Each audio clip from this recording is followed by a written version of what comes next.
আসসালামু আলাইকুম।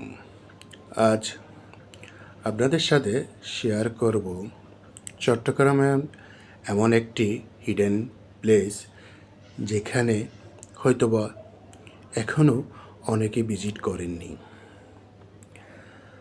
আসলে জায়গাটি হলো চট্টগ্রাম সীতাকুণ্ড অবস্থিত একটি বিচ, যার নাম হয়তো শোনা হয়েছে অনেকের, বাট যাওয়া হয়নি।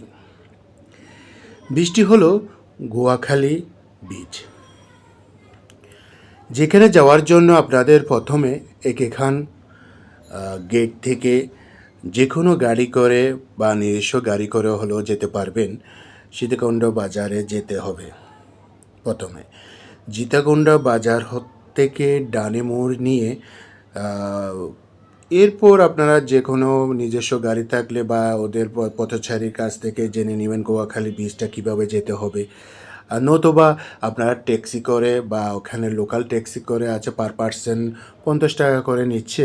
সেই 50 টাকা করে আপনারা যে কোনো ট্যাক্সিওয়ালা থেকে জিজ্ঞেস করে আপনারা উঠে গেলেন। উঠে যাওয়ার পর গোয়াখালী বিচের গ্রামের অঞ্চলের মধ্যে দিয়ে আপনারা যেতে হবে।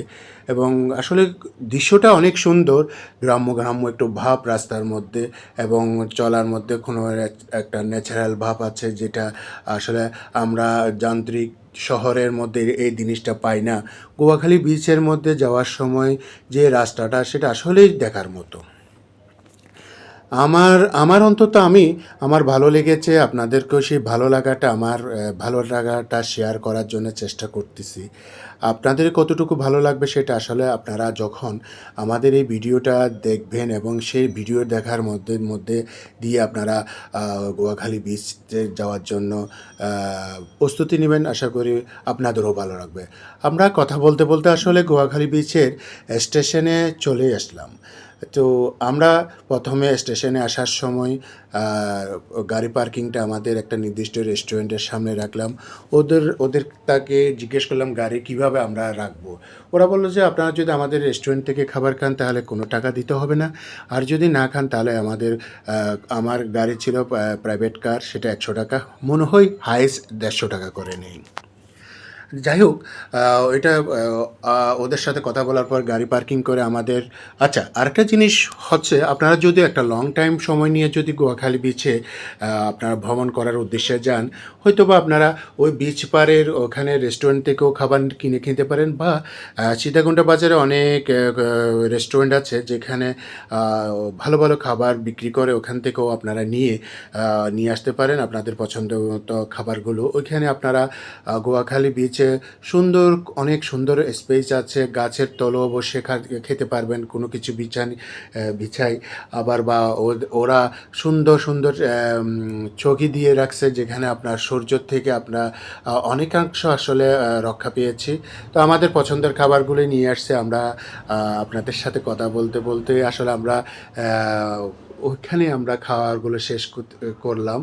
এবং আসলে আমার যতটুকু মনে হলো গোয়াখালী বিচটা আমার প্রথম যাওয়ার মধ্যে আমার যে দৃশ্যটা, আমরা আসলে সমুদ্রের পাশাপাশি যাওয়ার পর যে দৃশ্যটা দেখলাম, আসলে কক্সবাজারের থেকে কোনো অংশ কম না। হয়তো বা কক্সবাজার অনেক দিন ধরে পর্যটক এরিয়া হওয়াতে অনেক সুন্দর সুন্দর স্পেস বা দৃশ্য দেখার জন্য স্পেস করে রেখেছে। এই গোয়াখালী বিচটাও যদি আসলে সরকারের নজরে যদি পড়ে, আমার মনে হয় গোয়াখালী বিচটা আরও অনেক সুন্দর দৃশ্য হবে, যেটা পর্যটকের জন্য আসলে দেখার একটা জিনিস। তো আমার আসলে এই ভিডিওর মাধ্যমে আমি চেষ্টা করতেছি আপনাদেরকে গোয়াখালী বিচটা কতটুকু সৌন্দর্য আছে সেটা তুলে ধরার জন্য। তো চেষ্টা করতেছি আপনারাও গোয়াখালী বিচটা এই ভিডিওটা আপলোড করার পর দেখার পর আপনারা এসে দেখতে পারেন। আসলেই সত্যি সুন্দর, সত্যি সুন্দর। এটাকে আসলে গোয়াখালী বিচটাকে আমি সেন্ট মার্টিনের চেয়েও কোনো অংশ কম বলবো না, আবার কক্সবাজারের চেয়েও অনেক কোনো অংশ কম বলবো না। আসলে গোয়াখালী বিচটাকে আর একটু যদি নজরে রাখে সরকারে, আমার মনে হয় এটা পর্যটক এরিয়ার মধ্যে পড়বে, এবং এটার থেকে আসলে বাংলাদেশের অনেক অনেক অনেক ইনকাম করতে পারবে সরকারি খাতে। তো আশা করি আমি গোয়াখালী সম্পর্কে বলতে বলতে আসলে কি বলবো, আপনারা এত এত প্রশংসা করতেছি, যেটা আপনাদেরকেও দেখার জন্য অনুরোধ করব।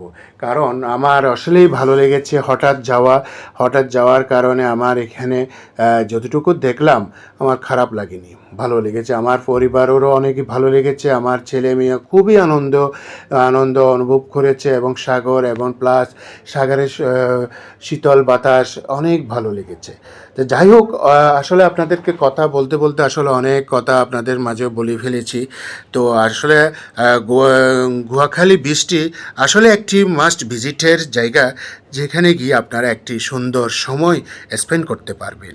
এটিকে যদি সংস্কার করে আরও প্রচার করা হয়, তাহলে এটি একটি বাংলাদেশের পর্যটন খাতের অংশ হতে পারে, এটা সত্যি। এইরকম আরও ভিডিও আপনাদের পেতে আমাদের চ্যানেলে সাবস্ক্রাইব করে আমাদের পাশে থাকুন প্লিজ। বেশি বেশি শেয়ার করুন, যাতে সবাই এই জায়গার সম্পর্কে জানতে পারে। এটা একটা সুন্দর আসলে গোয়াখালী বীচটি দেখার মতো।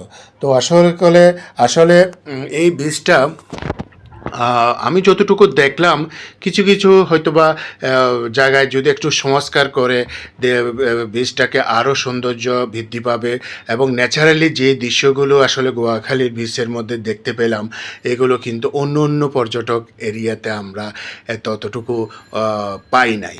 এবং কি বলবো, একটা খুবই ন্যাচারাল একটা দৃশ্য, যেটাকে বলা হয় গোয়াখালী নামটা আসলে যতটুকু এলাকার মধ্যে দিয়ে প্রচার হয়েছে, আমি এটা আসলে কী বলবো, সেন্ট মার্টিন বলেন, বিভিন্ন চট্টগ্রামের পর্যটক দৃশ্য যেখানে আমরা ঘুরি, সেখান থেকে কোনো অংশ কম নয়। আরও আমি বলবো এটার সৌন্দর্য, প্রকৃতির সৌন্দর্য আরও অনেক অনেক বেশি। তো যাই হোক, এটার সম্পর্কে যদি আমরা বেশি বলে ফেলি, তখন আপনাদের আর ওইখানে যাওয়ার পরে আর দেখতে ইচ্ছে করবে না। তো আমরা কিছু অংশ রেখে দিলাম আপনাদের দেখার জন্য। আশা করি আপনারা আমার ভিডিওটা দেখার পরে যদি আপনাদের ছেলে মেয়ে এবং বন্ধুবান্ধবকে নিয়ে যদি গোয়াখালী বিচে যান, আসলেই ভালো লাগবে। তো ভালো থাকবেন। আসসালামু আলাইকুম।